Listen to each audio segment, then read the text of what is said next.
Окей.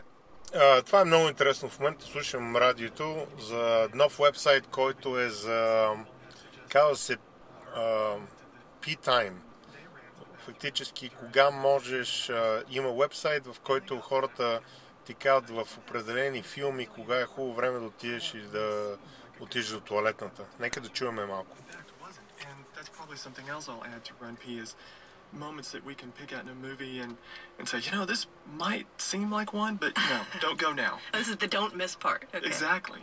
Dan, have you heard from anybody in the movie industry saying they don't like what you're doing? I mean, would there be directors who would say, you know, every minute that I film and put up on the screen is completely crucial?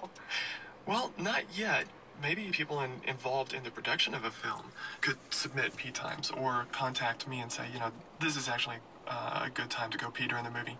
Maybe you're a Hollywood editor and you're editing this latest blockbuster film. You think, you know, there's this runpee.com site. I think I'm going to leave this extra scene. Runpee.com сайт. Това се казва. Така че, ако искате нещо интересно, това са просто 30 секунди от интересна информация, която чуеш по радиото. runpee.com. Ще намерите информация кога е хубаво време за вас да излезете по време на филма, да отидете от туалетната. Окей, чао!